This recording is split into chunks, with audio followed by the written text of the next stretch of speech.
The washing machine ass curse, a tale of love, betrayal, and gory wrath, in a quiet, unremarkable town, where the hum of washing machines lulled housewives into daydreams, there lived a man named Ivan.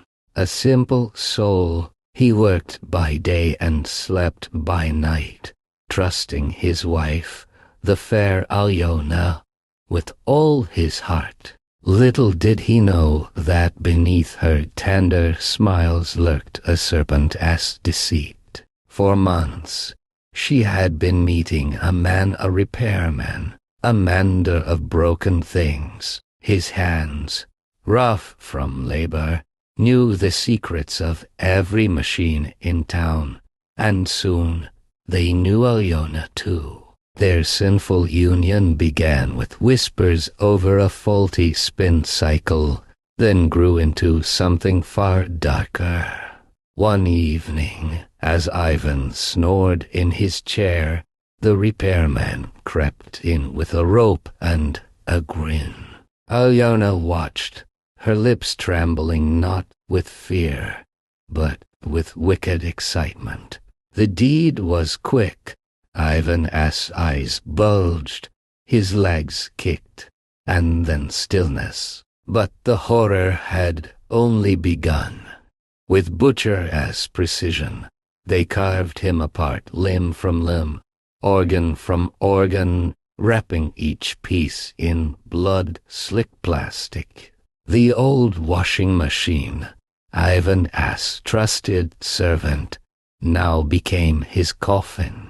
They stuffed him inside, piece by piece, and set the cycle to heavy soil. The drum churned, the water ran red, and the drain gulped down thick, crimson swirls. At midnight, they wheeled the machine away on a squeaking dolly, through fog-cloaked streets to the town dump.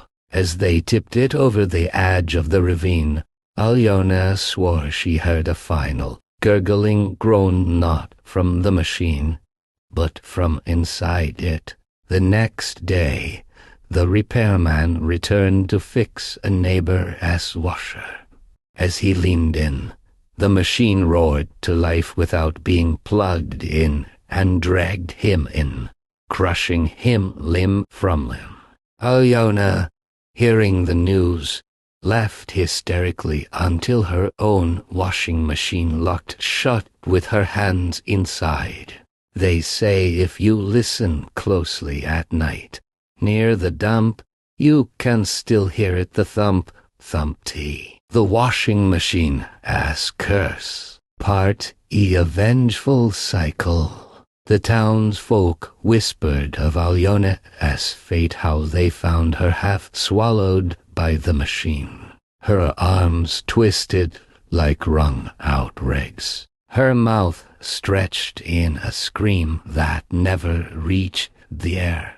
The police came, shook their heads, and declared it a tragic accident. But the washing machine, old and rusted though it was, simply watched. It sat in the junkyard, silent among the wreckage, its drum stained a permanent brownish red. The stray dogs that scavenged the dump avoided it, crows perched atop it but never cawed.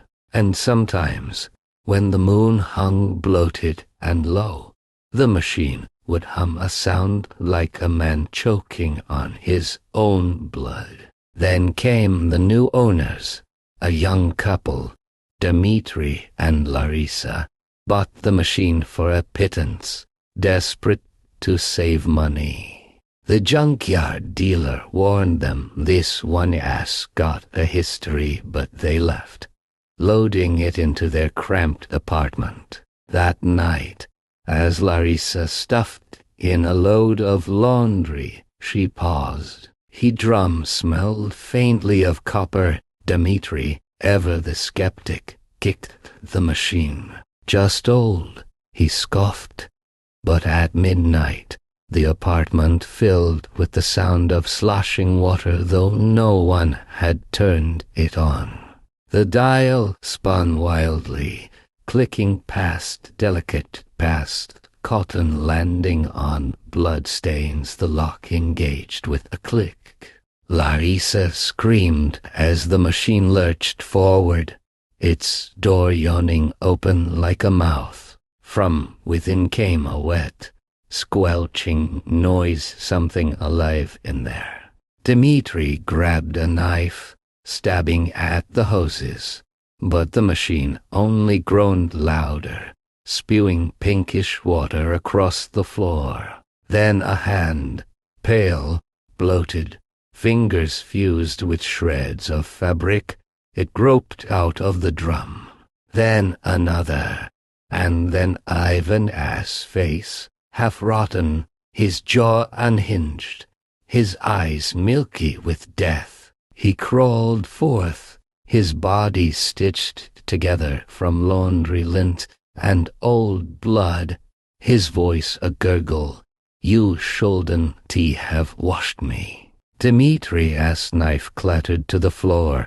Larissa backed against the wall, but the pipes burst behind her, spraying water that wasn't tea water. It was thick, syrupy, reeking of bile. The walls wept rust. The machine-ass cord, unplugged, lashed like a snake around Dimitri's ankle, yanking him toward the drum.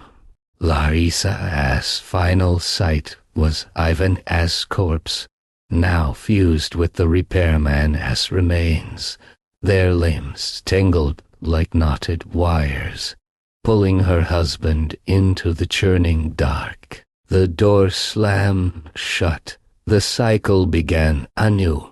By dawn, the apartment was silent. The machine sat innocently in the corner, clean as a fresh grave. And if you press your ear to its door, you'll hear it, the faint, wet sound of something still spinning inside, waiting, hungry, ready for the next load.